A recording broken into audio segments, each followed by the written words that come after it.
কখনো ভাবিনি যে আমার এই খবরটা এত ধুমধাম করে বেরোবে। যে অন্যায়টা আমি করিনি তার জন্য এত বড় সাজা।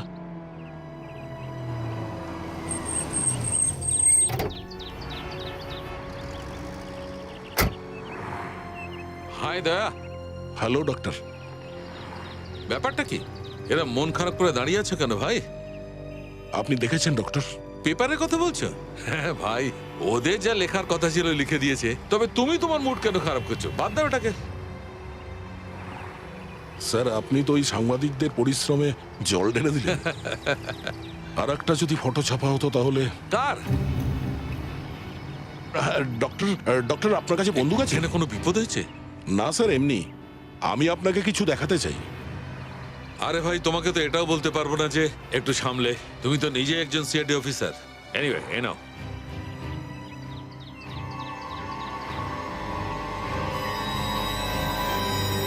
আরে এটা কি করছো দয়া? এটা কি করছো? Good bye doctor, No! আমাকে মাফ করে দেবেন। প্লিজ।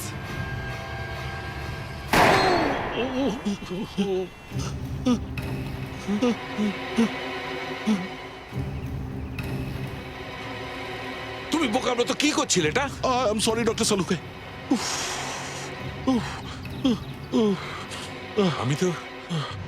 আমি তো ভুলেই গিয়েছিলাম যে প্রথম গুলিটা ব্ল্যাঙ্ক রেখেছি। শুধু আওয়াজ, ন গুলি, যাতে ভুল করে চালিয়ে না ফেলি। থ্যাংক গড কিছু হয়নি, না হলে এতক্ষণ তুমি স্বর্গে থাকতে। কি করব স্যার? সিআইডি ছাড়া আমি থাকতে পারবো না। কেন? সিআইডি তে থাকলে হাতে পাওয়ার আসে এই জন্যে? না ডক্টর, সেরকম ব্যাপার নয়। কি বলবো ডক্টর, ওনারা আমার ফ্যামিলির মতন। কি ফ্যামিলির মতো? সুযোগ বুঝে সবাই পালালো তো? একবারও ঘুরে দেখেছে?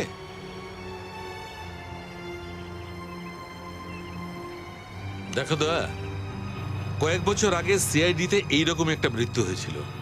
তখন এসিপি প্রদ্যুমন কোনো একটা কায়দা করে ওই অফিসারকে বাঁচিয়ে নিয়েছিল যার উপর দোষ আরোপ ছিল। তুমি এসিপির সঙ্গে দেখা করো, কথা বলো ওর সঙ্গে। ডক্টর, আমি জানি না উনি আমার সঙ্গে কথা বলবেন আরে কিনা। ভাই, তুমি একবার যাও, গিয়ে কথা তো বলো।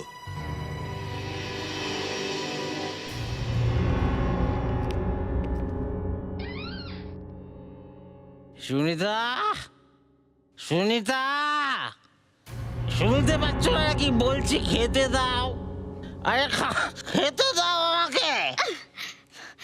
আবার তুমি আবার এসে গেছো। তুমি তুমি কি ভাবো হ্যাঁ, যে আমি তোমার চাকর বুঝি? হ্যাঁ, তুমি আমার চাকর? কেন, তুমি জানো না নাকি বউকে চাকরি বলা হয়? অথবা এটা বলতে পারো যে বাড়িতে চাকরকে বউ বলে ডাকা হয়। স্বামী সেবা করা তোমার ধর্ম, বুঝেছো? চলো সেবা করবে। সেবা সেবা করবো আমি তোমার? সেবা করবে আমার জুতো? এই, আমি তোমার এই রোজকার নাটকে ক্লান্ত হয়ে গেছি। আমি আর মদ মদ কি তোমার সত্যি নাকি? হ্যাঁ? তুমি জানো আমি একটা খুনের আসামি। আমার মাথা গরম করিও না আমি আর সহ্য বলছি। করতে পারছি না। আমি কিন্তু মাথা গরম হয়ে গেলে তোমাকেও খুন করে ফেলতে পারি, সবাইকে খুন করে ফেলতে পারি। হ্যাঁ, ছাড়ো আমাকে। আমি খুনি। সেবা করবে কিনা বলো? ছুরিগুলো সেবা কোথায় করবে রেখেছিস তুই? আমার জুতো। মুখ সামলে। দেখো, আমি তোমার এই মাতলামো কিন্তু আর সহ্য করবো না। আচ্ছা, এখানেই তো রেখেছিলাম আমি। মদ এখানে খেতে হলে নেই। তুমি যা, যা, যা, সত্যি নিয়ে আস, তোর সতীন রুমে মনে কোথায় করো। আছে? ওকে। হ্যাঁ, ও আমার সতীন। ও। আর এই সতীনকে আমি আজ শেষ করেই ছাড়বো।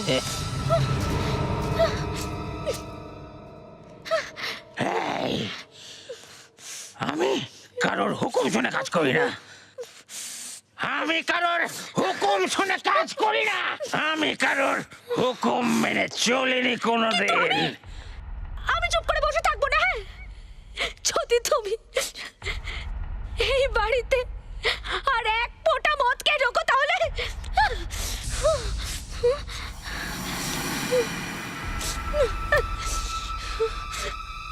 আমি সব শেষ করে দেবো। চুরি? মদ খেলে দাঁড়াও।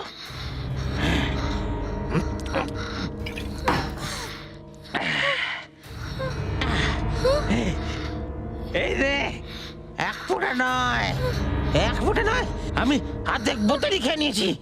এবার কি হবে? মারবি আমাকে? কেটে ফেলবি, কেটে ফেলবি আমাকে? আয়, আয়, আয়। গলা কেটে দেবো আমি তোমার। তুমি কি মনে হয় আমি কি হাতে চুরি পরে আছি? চুরি পরে আছি আমি? না, চুরি তো আমি পড়ে আছি। Excellent excellent excellent excellent very good very good Kajal. Dhruv, এই পারফরমেন্সে যদি তুই শোতে দিস তো থিয়েটারে আগুন ধরে যাবে। আরে কি করছিস? চলো তো। চুরি, চুরি মেরে দিয়েছে রে।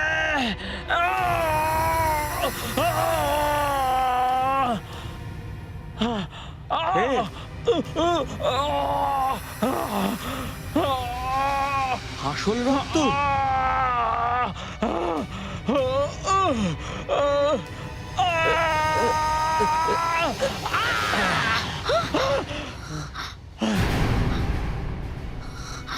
আসল চুরি? আসল চুরি তো, আসল চুরি। ধ্রুব, ধ্রুব, ধ্রুব,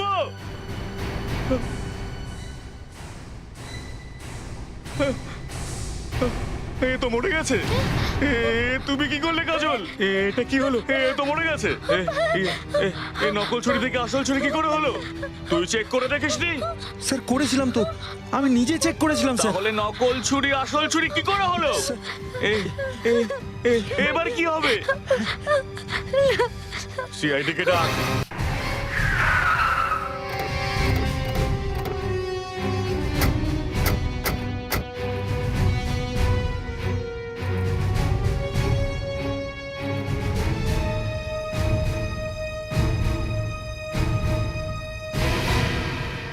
দয়া, তুমি তুমি এখানে? স্যার আমি আপনার সঙ্গে কথা বলতে চাই। কিন্তু এখানে কেন দয়া? এখানে একটা মার্ডার হয়েছে। জানি স্যার। স্যার বিউরোতে তো আমার যাওয়া বারণ। আমি যে কোনো উপায়ে আপনার সঙ্গে কথা বলতে চাইছিলাম। এখানে একটা লাশ পড়ে আছে দয়া। স্যার কাল পর্যন্ত তো আমাকেও একজন ভালো ডিটেকটিভ মনে করা হতো, আর আজ ওসব কথা ছাড়ো দয়া, আগে দেখি এখানে কি হয়েছে।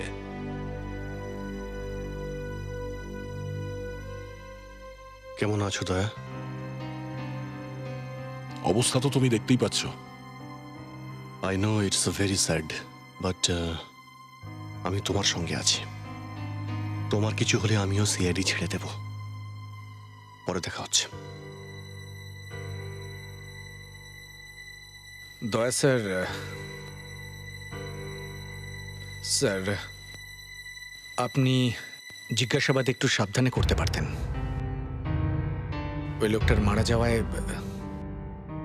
আপনার যা হয়েছে তো হয়েছে, আমরাও বদনামের ভাগী হলাম।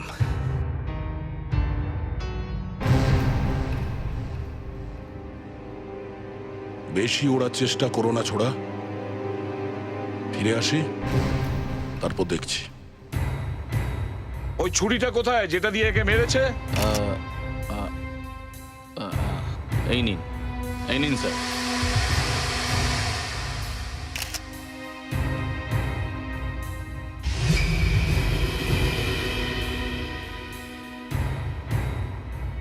একটা কথা আমি বুঝতে পারছি না, আপনারা একে হসপিটালে কেন নিয়ে যাননি? হয়তো এ বেঁচে যেত। স্যার, এই যদি বেঁচে থাকতো আমরা নিয়েই যেতাম, কিন্তু কিন্তু এ তো ছুরি লাগার পরেই মারা গিয়েছিল। এটাই খুব আশ্চর্য লাগছে, তাই না? স্যার সামান্য আঘাতেও কি করে মারা গেল? হ্যাঁ, এই ছুরি দিয়ে ওকে কে মেরেছিল? আহ, আহ,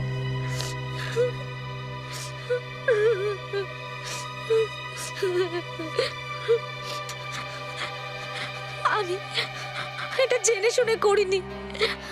আমরা রোজ এই ছুরি দিয়ে রিহার্সাল করি। কিন্তু আপনারা এই ছুরি দিয়ে রিহার্সাল করেনি বা কেন? এটা দিয়ে বিপদ হওয়ারই ছিল। এটা রিহার্সালের ছুরি নয় স্যার। স্যার, এই ছুরিটা ও ওখান থেকে না হয়েছিল। সব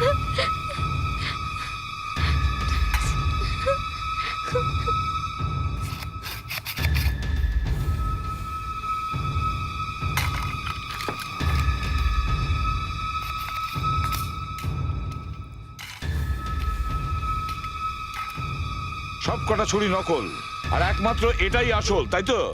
স্যার, এই ছুরিটা কেউ পাল্টে দিয়েছে স্যার। এই ছুরিগুলো এখানে কে রেখেছিল? স্যার, এই যে ও। আমি কিচ্ছু করিনি স্যার, আমি স্টোর থেকে এটা শুধু তুলে নিয়ে এসেছিলাম। আমাদের দেখাও যে স্টোরটা কোথায়। চলো। যখন তুমি এর শরীর থেকে ছুরিটা বের করো তখন কত রক্ত বেরিয়েছিল? সামান্যই বেরিয়েছিল। সামান্য বেরিয়েছিল? হ্যাঁ। অল্প রক্ত বেরিয়েছিল? এসিপি স্যার, কিছু জানা গেল? না ডক্টর অঞ্জলিকা, এখনো কিছু জানতে পারিনি। অদ্ভুত মার্ডার এটা, ছুরি লাগতেই এ মারা গেছে। এই জন্য আমি তোমাকে ফোন করেছিলাম। মানুষের মৃত্যু শক থেকেও কিন্তু হয়। আঘাত কি খুব গভীর? না, এই দেখো, এইটুকুই, ক্ষত বেশি গভীর নয়। ছুরি এখানে এই কাঁধের পাশে মেরেছে। এই দেখো, বুঝে উঠতে পারছি না এ কিভাবে মারা গেল। আচ্ছা, এই ছুরিতে বিষ লাগানো নেই তো? হতে পারে, এ কথাটা আমার বারবার মনে হয়েছে।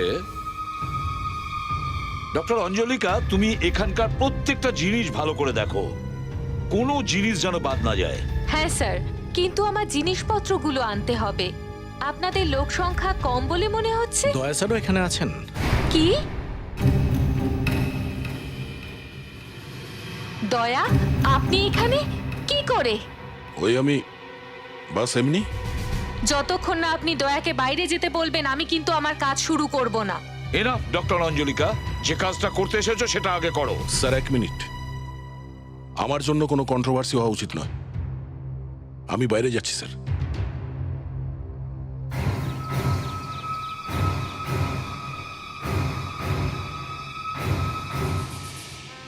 রোজই সেই মৃতদেহ, একই স্ট্রেচার, একই মৃতদেহ নিয়ে যাওয়ার লোক। কি জীবন এটা! কেস সলভ করলে বলবে এটা তোমার ডিউটি ছিল, আর যদি কেসের কোনো গন্ডগোল হয় তো গলায় জুতোর মালা। কি জীবন এটা! আমি কি এটা কোনোদিন ছাড়তে পারবো? এসিপি স্যার, ফরেনসিক ল্যাবে পৌঁছেই আমি বডির ইনভেস্টিগেশন শুরু করে দেব। একটু তাড়াতাড়ি বলবেন, যা বলার আছে। দেখবেন যেন আপনার রিপোর্ট আসার আগেই না আমরা কেসটা সলভ করে ফেলি। কি ব্যাপার অভিজিৎ, একটু অন্যরকম মনে হচ্ছে? দয়ার কমপ্লেন নিয়ে ডিসিপি স্যারের কাছে যাওয়ার কি প্রয়োজন ছিল? এসিপি স্যারকে ছেড়ে দিতেন। অভিজিৎ, দয়া খুন করেছে। স্যার, উনি শুধু ওনার ডিউটি করছেন স্যার। তুমি আমাকে ডিউটি বুঝিও না, ওকে? অভিজিৎ, স্যার, উনি দিন রাত লাশেদের সঙ্গে থাকেন। এই জন্যই হয়তো ভুলে গেছেন যে মানবিকতা কাকে বলে।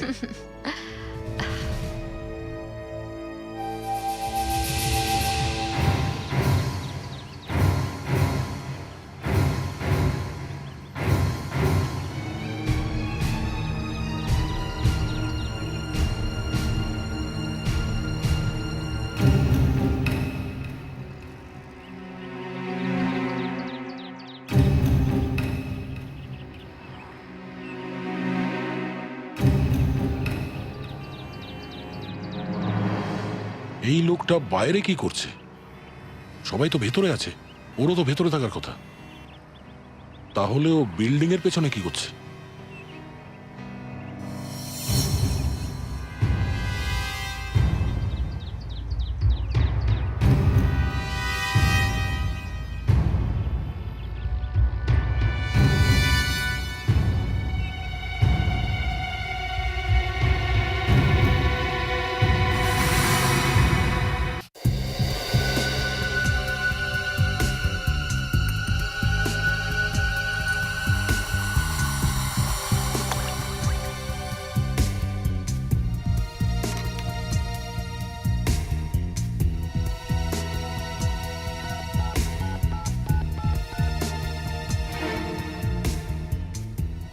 এসিপি স্যার, এই লোকটি ছুরির আঘাতে মারা যাননি, উনি তো বিষক্রিয়ায় মারা গেছেন। হ্যাঁ স্যার, আমি ওটা ভালো করে চেক করেছি, ছুরিটা চেক করে দেখেছি, এতে কোনো বিষের চিহ্ন পাইনি আমি। এই বিষটা অন্য কোথা থেকে এসেছে, কিন্তু স্যার এই লোকটি ডেফিনেটলি বিষক্রিয়ায় মারা গেছে। তদন্ত যখন ভেতরে চলছিল তখন কার কি দরকার পড়েছিল যে এখানে এসে এই বোতলটা ফেলে যাওয়ার? হ্যাঁ স্যার, এই ব্যাপারেই আমার একটু সন্দেহ হলো যে ওর বোতলটা লুকানোর এত তাড়া কিসের। আর যেখানে আমরা জানতে পেরেছি যে ওই লোকটা বিষের কারণে মারা গেছে। না দয়া না, ওইভাবে শুকো না, তুমি ডিউটিতেও নেই, আর শুকতে গিয়ে যদি কিছু হয়ে যায় তাহলে দোষটা আমার ঘাড়ে পড়বে। আর তাছাড়া তোমার আন্টি একটু আগে গেছে, সে চুপ করে বসে থাকবে না, আগুন লাগিয়েই ছাড়বে। লাগাতে দিন স্যার, সত্যিটা একদিন সামনে আসবেই। অ্যালকোহল, এতে মদ আছে। মদের বোতল ফেলার এত তাড়াহুড়ো কিসের? স্যার মনে হচ্ছে এই বোতলেই কোনো রহস্য আছে। আচ্ছা ডিরেক্টর বাবু, আপনি এই বোতলটাকে চিনতে পারছেন? এই বোতলটা আমাদের নাটকে ব্যবহার হয়, কিন্তু এটা কোথায় পেলেন? বাইরে ডাস্টবিনে, থিয়েটার হলের পাশে যে ডাস্টবিন রাখা আছে তার মধ্যে ছিল। কিন্তু এটা ওখানে গেল কি করে? কিন্তু স্যার এটা এই দেখুন এখানেই থাকার কথা, এখনো আছে ওটা। এরকম 3-4টে বোতল আরও আছে, একটা ভেঙে গেলে আরেকটা ব্যবহার করি। এর মধ্যে কি থাকে? নকল মদ, যে কোনো কোল্ড ড্রিঙ্কসের মধ্যে আমরা জল মিশিয়ে দিই। মিথ্যে কথা বলছেন আপনি, এর মধ্যে আসল মদ আছে। আসল মদ? এটা কি করে সম্ভব? আমি ওই লোকটাকে দেখেছি যে ওই বোতলটাকে বাইরে ফেলেছে। এসিপি স্যার, আপনার এই অফিসারের বিরুদ্ধে তো একটা আপনি কথা ঘোরাবার চেষ্টা করবেন না। দয়া, দেখো ওই লোকটাকে এদের মধ্যে কেউ? না, ও এখানে নেই। আপনাদের সবাই কি এখানে আছে নাকি কেউ বাইরে আছে? স্যার শুধুমাত্র সুরেশ স্টোর রুমে হবে স্যার। দক্ষ, দয়া, স্যার তোমরা স্টোর রুমে গিয়ে দেখো, দেখো ওই লোকটা ওখানে আছে কিনা।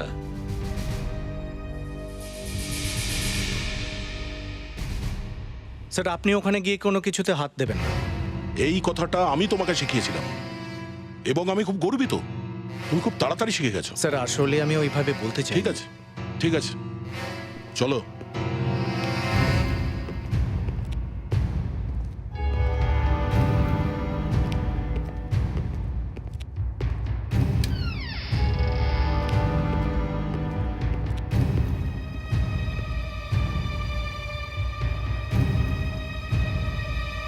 এই,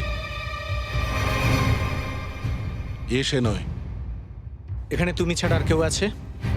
হ্যাঁ স্যার, চন্দ্র কাকা আছে। আচ্ছা, সে কোথায়? হ্যাঁ স্যার, ও তো এক্ষুনি পেছনে দরজার দিকে গেল।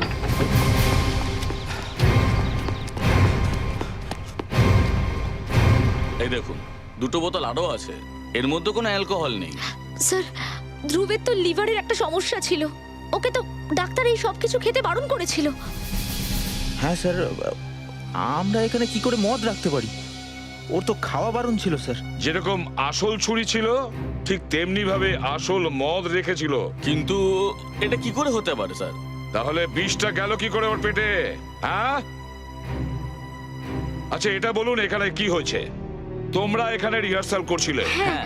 দেখাও তোমরা কিরকম রিহার্সাল করছিলে, তাড়াতাড়ি ঠিক আছে, বলো। স্যার। হ্যাঁ হ্যাঁ স্যার, দেখুন স্যার, ধ্রুব এখানে ছিল আর কাজল ওখানে ছিল।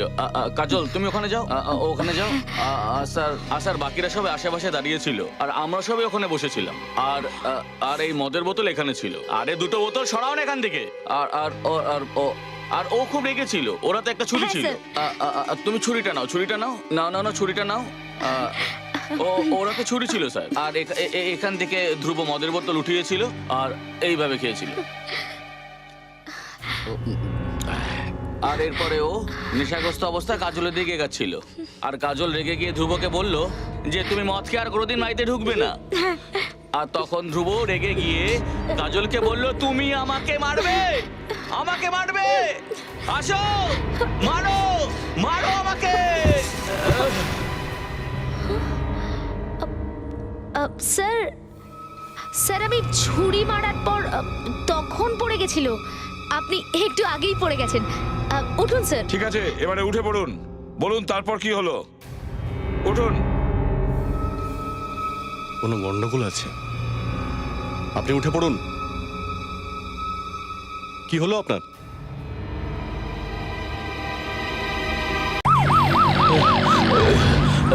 এইসব এসব আমার পাপের ফল। পাপের ফল নয়, তোমার পেটে বিষ গেছে, বিষ। আমি মরার আগে মিথ্যে মিথ্যে কথা বলতে চাই না। আমি আমি আমি একটা বড় অন্যায় করেছি। হ্যাঁ, আমি আমি ধ্রুবকে মারতে চেয়েছিলাম। বোতলে বিষ কি তুমি দিয়েছিলে? আমি বিষ দিইনি।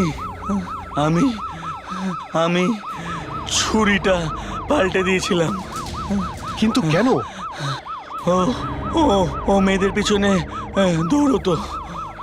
ও ও আমার গার্লফ্রেন্ড কাজলকেও ভাসিয়েছিল। আমি ওকে মারতে চেয়েছিলাম।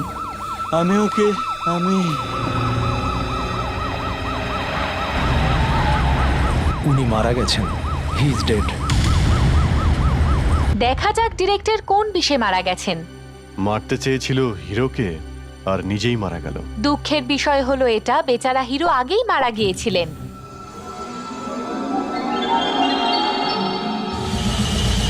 আরে এ কি? কি হলো কি? এতে বিষ নেই? বিষ আছে, ডিরেক্টর বিষক্রিয়াতেই মারা গেছেন, কিন্তু কিছু গোলমাল আছে। যে বিষটা হিরোর শরীরে ছিল সেটা কি আলাদা? তুমি কি করে জানতে পারলে? আপনার মুখ দেখে। ও আচ্ছা, এখন এই কেসে দু রকমের বিষ আছে। ডিরেক্টর এক বিষক্রিয়ায় মারা গেছেন আর হিরো অন্য বিষক্রিয়ায়। এই কথাটা কিছুতেই বুঝতে পারছি না যে দুজন লোক মারা গেছে কিন্তু দুটোই আলাদা বিষ ছিল। আর স্যার, দুজন লোকই একে অপরের বন্ধু। ডাইরেক্টর যে বিষ খেয়ে মরেছে তার বোতলেতে আমরা বিষ পেয়েছি, কিন্তু ধ্রুব ওই বিষটা পেল কোত্থেকে? ওর বোতলে তো অ্যালকোহল ছিল, বিষ ছিলই না। তাহলে ওই বিষ ধ্রুবর শরীরে গেল কি করে? আমি বলছি স্যার, ওই একটা ধ্রুব বিষক্রিয়াতেই মারা গেছেন, কিন্তু বিষ উনি কোনোভাবে খাননি। তাহলে কি ওকে কেউ বিষের ইঞ্জেকশন দিয়েছিল? না, বিষ ওনার শরীরে তৈরি হয়েছিল। আর যখন ওর বিষ তৈরি হয়ে যায় তখন ও মারা যায়? হ্যাঁ, উনি আগে থেকেই কিছু ওষুধ খেয়েছিলেন। যখন ভুল করে ওনার মুখে অ্যালকোহল চলে যায় তখন ওষুধের সাথে সেটা মিশে বিষ তৈরি হয় আর উনি মারা যান। কি ওষুধ খেয়েছিল? নেস্ট্রোমেফিন স্যার। নেস্ট্রোমেফিন অ্যালকোহলের সাথে মিশে বিষ তৈরি করে স্যার। মানুষের অ্যালার্জি হলে তবেই এই ওষুধটা খায়, তাই না? হ্যাঁ স্যার। স্যার, তার মানে হলো যে লোকটা বটলে অ্যালকোহল মিশিয়েছিল সে জানতো যে অ্যাক্টরের অ্যালার্জি আছে আর সে নেস্ট্রোমেফিন খেয়েছে। এটা কি বলতে পারবে? ওই লোক যারা আশেপাশে ছিল ওই থিয়েটার গ্রুপের, ওরা কেউ জানে, ওদের মধ্যেই কেউ হবে। স্যার, আমার প্রথম থেকেই সন্দেহ হচ্ছে যে স্টোর রুমে ড্রামার জিনিসপত্র রাখা রয়েছে সেখানে কিছু লুকিয়ে আছে।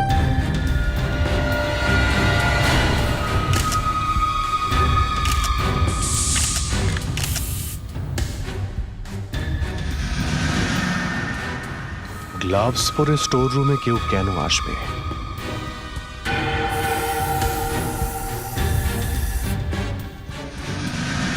ছটা আঙুল? এর মানে হলো এই কাজটা যে করেছে তার হাতের আঙুল 6টা, যে এই থিয়েটারই কাজ করে।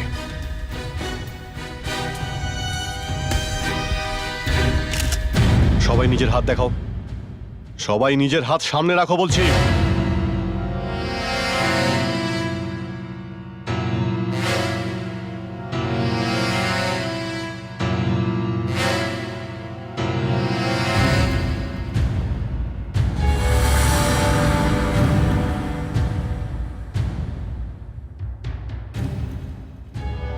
কি ব্যাপার, এত ঘামছো কেন? হাতও ঘেমে গেছে। হ্যাঁ, ওই মানে এমনি স্যার। তোমার কি মনে হয়েছিল একটা পাতলা গ্লাভস পরে নিলেই আঙুলের ছাপ পড়বে না? হ্যাঁ, আমি কিছু করিনি স্যার। তোমার ঘামই তোমাকে ধরিয়ে দিয়েছে। ওই বোতলের মধ্যে 6টা আঙুলের ছাপ আমরা দেখতে পেয়েছি। আমি শুধু বোতলটাই বদলেছিলাম। কেন করেছো? ওই ম্যাডাম বলেছিলেন। ম্যাডাম বলেছিলেন? কোন ম্যাডাম বলেছিলেন? কাজল ম্যাডাম। এই কাজল ম্যাডামটা কে? এই নাটকের হিরোইন। আমি ধ্রুবকে খুব ভালোবাসতাম। এটা আবার কেমন ভালোবাসা? তাকে খুনি করে ফেললে? তুমি জানতে না যে ও বিবাহিত? কিন্তু আমাকে বলেছিল যে যে ওর স্ত্রীকে ছেড়ে দেবে। কিন্তু পরেও অস্বীকার করে। না, তাহলে ওকে মারলে কেন? অন্য মেয়েদের সঙ্গেও সম্পর্ক ছিল ওর। ও তাদের সবাইকে কথা দিয়েছিল যে ওদেরকে বিয়ে করবে ও। ও, তাহলে তুমিই বলেছো ওই বটলে অ্যালকোহল রাখো আর ওটা খেলেই মারা যাবে। অ্যালকোহল? আমি তো কোনো অ্যালকোহল রাখিনি স্যার। মিথ্যে কথা বলবে না। তুমি এটা জানতে না যে ওর অ্যালার্জি আছে, আর ও অ্যালার্জির জন্য ন্যাস্ট্রোম্যাফিন নামের ওষুধ খায়। যখন ওই ওষুধ অ্যালকোহলের সঙ্গে মিশে যাবে ও মারা যাবে। কোন অ্যালার্জির কথা বলছেন আপনারা? আমি তো এটাও জানতাম না যে ওর কোনো অ্যালার্জি আছে। আমি তো শুধু বিষ রেখেছিলাম, আর্সেনিক। আর্সেনিক? যেটা খেয়ে ডিরেক্টর মারা গেছে? ওটা আমি ধ্রুবর জন্য রেখেছিলাম, কিন্তু কেউ বোতলটাই পাল্টে দিল। স্যার, এবার পুরো ব্যাপারটা বুঝতে পারছি। ওই অ্যাক্টরকে খুন করার প্রথম আইডিয়া এসেছিল কাজলের মাথায়, আর তারপরই ওই কোল্ড ড্রিঙ্কসের বোতলের মধ্যে ও বিষ মিশিয়ে দেয়। কিন্তু রিহার্সাল শুরু হওয়ার আগে ওই বোতলটা কেউ বদলে দেয়, আর আরেকটা বোতল রাখে যেখানে অ্যালকোহল ছিল। তবে যে ওখানে অ্যালকোহলের বোতলটা রেখেছিল সেটা ভালো করেই জানতো যে আজ যদি ধ্রুব অ্যালকোহলটা খায় তাহলে ও মারা যাবে। সে জানতো যে ওর কোনো অসুখের জন্য অ্যালার্জি হয়েছে, আর তার জন্য সে ওষুধ ন্যাস্ট্রোমেফিন খাচ্ছে। স্যার, ওই প্রোডাকশন ম্যানেজার বলছিলেন যে ধ্রুব রিহার্সালে লেটে এসেছিল আর একটু অসুস্থ মনে হচ্ছিল দেখে। কিন্তু স্যার, ও যখন বাড়ি থেকে বেরোয় তখন তো পুরো ঠিক ছিল। তার মানে হলো যা কিছুই হয়েছে তার বাড়ি থেকে বেরোনোর আর থিয়েটারে পৌঁছানোর মধ্যেই হয়েছে। ধ্রুবর বাড়িতে গিয়ে দেখি, সেখান থেকেই জানতে পারা যাবে। Hello, yes sir. হোয়াট? তাহলে sir, yes sir, okay sir. কি হয়েছে স্যার? এসিপি অজাত শত্রুকে গ্রেপ্তার করা হয়েছে। সঙ্গীতা দেবী, আপনি ভালো মতোই জানেন যে আপনার স্বামীর মৃত্যু বিষের কারণেই হয়েছে, ছুরি মারার জন্য নয়। ওকে, হ্যাঁ স্যার। আপনি কি এটা জানতেন যে ওনার কোনো অ্যালার্জির একটা রোগ ছিল? আগে ওনার গোলাপ ফুলে অ্যালার্জি ছিল। গোলাপ ফুলের সামান্য গন্ধ ওনার নাকে গেলে ওনার অ্যালার্জি হয়ে যেত। ওই দিন বাড়িতে কি কোনো গোলাপ ফুল ছিল, বা কেউ বাইরে থেকে পাঠিয়েছিল কোনো গোলাপ ফুল? না না স্যার। আচ্ছা, সেদিন যখন উনি রিহার্সালে যাচ্ছিলেন তখন রাস্তায় কারোর সাথে দেখা হয়েছিল ওনার সাথে? হয়তো আপনাকে বলেছে ফোন করে। হ্যাঁ, উনি ডাইরেক্টরের সাথে দেখা করতে যাচ্ছিলেন। ডাইরেক্টরের সাথে? তো ওনাদের কি দেখা হয়েছিল? আমি জানি না স্যার। স্যার, এখন তো উনিও মারা গেছেন। মিস্টার ধ্রুব রিহার্সালে গিয়েছিলেন কিসে করে? আই মিন, ট্যাক্সি করে, গাড়ি করে? না না স্যার, উনি তো সবসময় নিজের গাড়িতেই যেতেন। গাড়ি করে? ওই গাড়িটা আছে এখানে? হ্যাঁ স্যার, কিছুক্ষণ আগে নাটকের লোকজন দিয়ে গেছেন।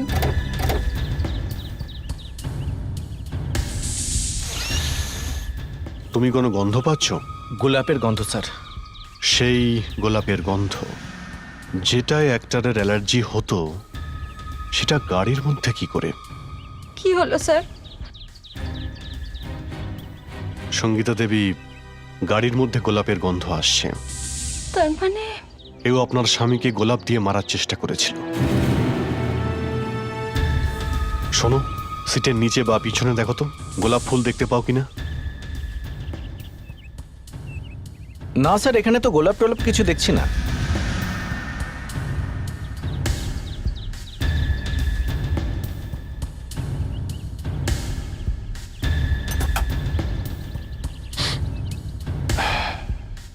এর মধ্যে আছে, এর মধ্যে গোলাপের গন্ধে ভর্তি। এর মধ্যে কেউ গোলাপ মিশিয়েছে। রোজ এসিস। স্যার, নেস্ট্রোমেফিন স্যার, অ্যালার্জির ট্যাবলেট। এর থেকে 3টে তো খেয়ে নিয়েছেন। ও হয়তো স্বপ্নেও ভাবতে পারেনি যে এই বোতলটার মধ্যে গোলাপ জল মেশানো থাকবে।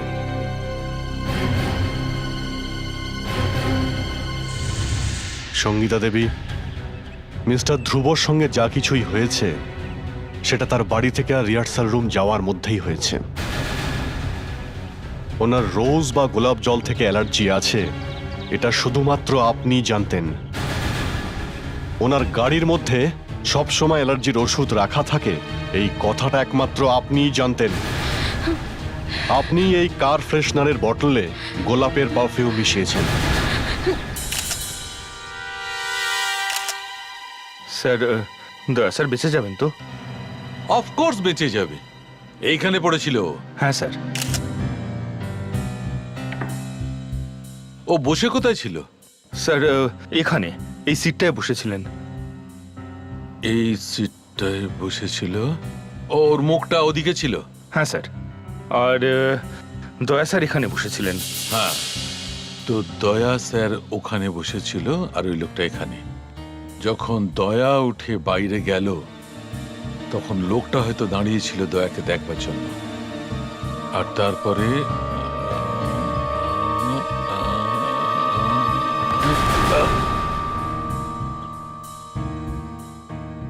একটু ম্যাগনিফাইং গ্লাসটা দাও তো। ইয়ে স্যার।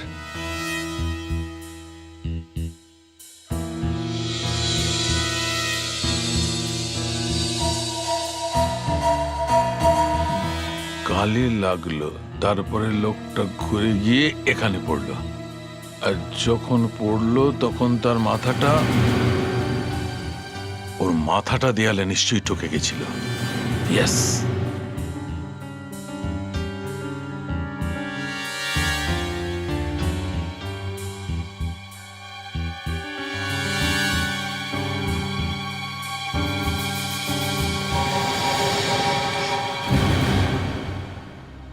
ভগবান কখনো যেন কাউকে এরকম স্বামী না দেন। এরকম স্বামী পাওয়ার থেকে তো ভালো যাতে বিয়েই না হয়। রোজ মদ খাওয়া, মারপিট, লড়াই ঝগড়া আমার আর ভালো লাগছিল না স্যার। তাহলে ডিভোর্স নিয়ে নিতে পারতেন। ডিভোর্স দিলে তবে তো। ডিভোর্স দিতেই চাইতো না, আর তার উপর অসংখ্য মেয়েদের সাথে অ্যাফেয়ার। লজ্জা নামের কোনো বস্তুই ছিল না। আর আর আর ওই হিরোইন কাজল, ওর সাথে ওর অ্যাফেয়ার চলছিল। আমি ভাবলাম ব্যাস আর নয়, আর আমি সহ্য করব না। তাহলে কারের পারফিউমে তুমি গোলাপ জল মিশিয়েছিলে? হ্যাঁ, আমি জানতাম যে ও গাড়ি চালানোর সাথে সাথেই তখনই পারফিউমের সাথে সাথে গোলাপ জল ওর নাকে চলে যাবে আর ওর অ্যালার্জি হয়ে যাবে। আর তারপর অ্যালার্জির কষ্ট হলে অ্যালার্জির ওষুধ নেবে, ট্যাবলেট। হ্যাঁ, আমি এটাই চেয়েছিলাম, যাতে ও একসাথে 5-6টা ট্যাবলেট খেয়ে নেয়। আর সেটাই হয়েছে। ও 5-6টা ট্যাবলেট খেয়েছে আর সেটা খেয়ে রিহার্সালে গিয়েছে। নাটকের রিহার্সালে ও নকল মদ খেয়েছিল, কিন্তু বটলে নকল মদ ছিল না, আসল মদ ছিল। আসল মদ, যেই অ্যালকোহল ওর পেটে যায় আর ও মরে যায়। যাই হোক, আপনি এখন জেলে যাওয়ার জন্য প্রস্তুত হন। সিআইডি ব্যুরোতে লাশ এই রকম ভাবে পড়েছিল। আর স্যার, মৃত্যুর আগে ওই লোকটি এই চেয়ারে বসেছিলেন। এখন স্যার এই লোকটির কিছু এক্স-রে আপনাদের দেখাচ্ছি। এই লোকটি স্পাইনাল কলাম মানে শিরদাঁড়ার হাড় কেমন ভেঙে আলাদা হয়ে গিয়েছে। ইন্সপেক্টর দয়া ওনার গর্দান ঠিক এতটাই জোরে টেনেছে। এই দেখুন স্যার, গর্দান টানার আগে ওনার মুখে এত জোরে মেরেছে যে ওনার চোয়াল ভেঙে আলাদা হয়ে গিয়েছে। লাশটা চেয়ার থেকে প্রায় 3 ফুট দূরে পড়ে আছে। লাশটা অত দূর গেল কি করে? এতটাই জোরে ঘুষি মারা হয়েছে যে উনি অনেকটা দূরে গিয়ে পড়েছেন। তো প্রথমে ইন্সপেক্টর দয়া গলা টিপলো আর তারপর ঘুষি মারলো, কারেক্ট? না স্যার, মনে হচ্ছে প্রথমে ঘুষি মেরেছে। চোয়াল ভেঙে গেলে তো খুব লাগার কথা, তাহলে সে চেঁচালো না কেন? জানি না স্যার। কেউ কি চিৎকার করার আওয়াজ পেয়েছিল? স্যার, ওই রুমে ইন্সপেক্টর দয়া আর এই লোকটি ছাড়া অন্য কেউ ছিলই না। গর্দান ভেঙে যাওয়া, চোয়াল আলাদা হয়ে যাওয়া, এগুলো এমনি এমনি তো হতে পারে না। স্যার, ওই লোকটা নিজে নিজেই মারা গেছে, ওকে কেউ খুনটুন করেনি। ডক্টর সালনকে কোনো লোকের ঘাড় কি নিজে থেকেই ভাঙতে পারে? ওর চোয়াল ভেঙে সকেটের থেকে বাইরে আসতে পারে? আগে হ্যাঁ স্যার। স্যার, ডক্টর সালুখে নিজের বন্ধুত্ব বজায় রাখতে চাইছেন। উনি ইন্সপেক্টর দয়াকে বাঁচাতে চাইছেন। দেখুন স্যার, এটা এখন সম্পূর্ণ আমাদের ব্যক্তিগত বিষয়। আর এখন আমি সম্পূর্ণ সজ্ঞান আর সচেতন, আর আমার ডিউটি আমি খুব ভালোভাবে বুঝি। আর আপনিও দেখুন ডক্টর অঞ্জলিকা স্যার, এই লোকটার কানটাকে যখন আমি ভালো করে পর্যবেক্ষণ করলাম তখন দেখলাম যে এই কানে ইনফেকশন রয়েছে। তখন আমি বুঝলাম যে এই ইনফেকশনের কারণে ইনার ভার্টিগো হতে পারে, মানে ভয়ঙ্কর মাথা ঘোরা। স্যার স্যার আমি মৃত ব্যক্তির বাড়িতে গেছি, তখন আমি তার স্ত্রীর থেকে জানতে পারি যে সত্যি ওনার ভার্টিগো ছিল। এই দেখুন স্যার, এই কানের স্কেচ, আর এই যে জায়গাটা দেখছেন এটাকে আমরা ককলি বলি। এর মধ্যে জলের মতো কোন একটা লিকুইড থাকে, সেটা যদি একটু কম বেশি হয় তখন সেই ব্যক্তির সব সময় মাথা ঘোরে। আর এইটা যে কোনো ডাক্তারই বলতে পারে। যখনই দয়া উঠে দরজার দিকে গেল, এই লোকটি চেয়ার থেকে উঠলেন। ইনি পেছন ফিরে দয়ার দিকে দেখলেন, ওনার ঘাড়টা ঘুরলো। ঘাড়টা ঘোরার কারণে ওনার প্রচন্ড মাথা ঘুরে উঠলো, আর মাথা ঘোরার কারণে এই লোকটি পড়তে লাগলো, আর পড়বার সময় ওনার চোয়ালটা টেবিলে ধাক্কা লাগলো। এটা কিভাবে বলতে পারেন আপনি? স্যার লাশের ওপর আঘাতের চিহ্ন আছে। স্যার, ওটা ঘুষি মারার চিহ্ন। আগে না স্যার, ওটা টেবিলের চিহ্ন। আমি টেবিলটাকে খুব ভালো করে চেক করেছি। টেবিলের ওপর এখনো মৃত ব্যক্তির চামড়ার টুকরো লেগে আছে।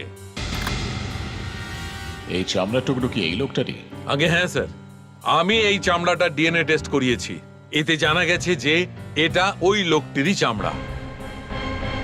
আর একটা কথা স্যার, যদি দয়া ওই ব্যক্তিকে এত জোরেই ঘুষি মেরে থাকে তাহলে দয়ার হাতেও তো কোনো চোট লাগা উচিত ছিল, ওর হাতও তো ফুলে যাওয়া উচিত ছিল, কিন্তু তেমনটা হয়নি। এই ফটোগ্রাফটা দেখুন স্যার, এটা সেই ফটোগ্রাফ যেটা সেদিন নিউজ পেপারে ছাপা হয়েছিল। এখানে দয়ার হাত একদম ঠিক আছে। স্যার, এসব শুধু থিওরি মাত্র। থিওরি নয় এটা। টেবিলে ধাক্কা লাগার পর যখন ওই ব্যক্তি পড়েন তখন ওনার মাথা দেওয়ালে গিয়ে ধাক্কা লাগে, ওনার ঘাড়টা বেঁকে যায় আর ভেঙে যায়, আর সেই কারণেই ওনার মৃত্যু হয়েছে। আপনি এমন ভাবে বলছেন যেন আপনি দাঁড়িয়ে ছিলেন। স্যার, ওই দেওয়ালটা পরীক্ষা করার পর ওই দেওয়ালে দুটো চুল পেয়েছি। যখন ওইগুলোর আমি ডিএনএ টেস্ট করলাম তখন আমি জানতে পারলাম যে ওই চুলগুলো ওই ব্যক্তির। হ্যাঁ, খুব ভালো সোলাঙ্কি সাহেব, খুব ভালো। অনেক দিন পরে একটা ভালো ফরেনসিক প্রমাণ পাওয়া গেল। Thank you very much sir. Inspector দয়ার সাসপেনশন উইথড্র করা হলো। এনকোয়ারিতে জানা গেছে যে ওই মৃত্যুর সঙ্গে দয়ার কোনো সম্পর্ক নেই। যেভাবে ওই লোকটার মৃত্যু হয়েছে তাতে পুরো সন্দেহটা দয়ার ওপরেই যেত। একবার তো আমার মনে হয়েছিল যে দয়ার শাস্তিই হবে।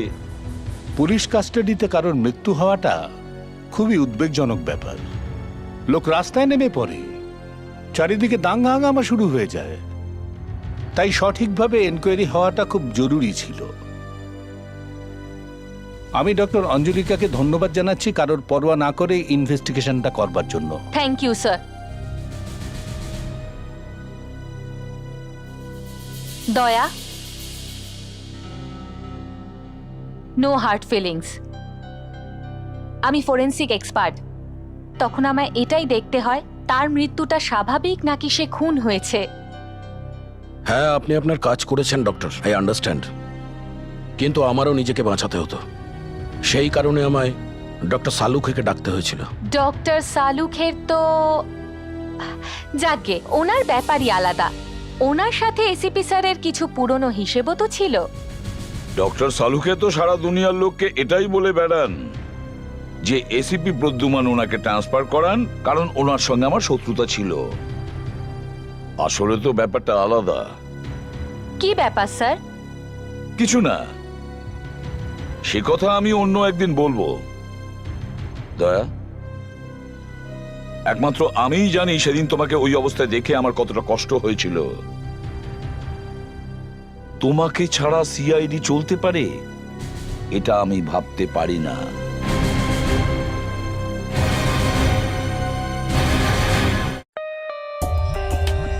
For more updates, subscribe to our channel, click the show links and enjoy watching the videos.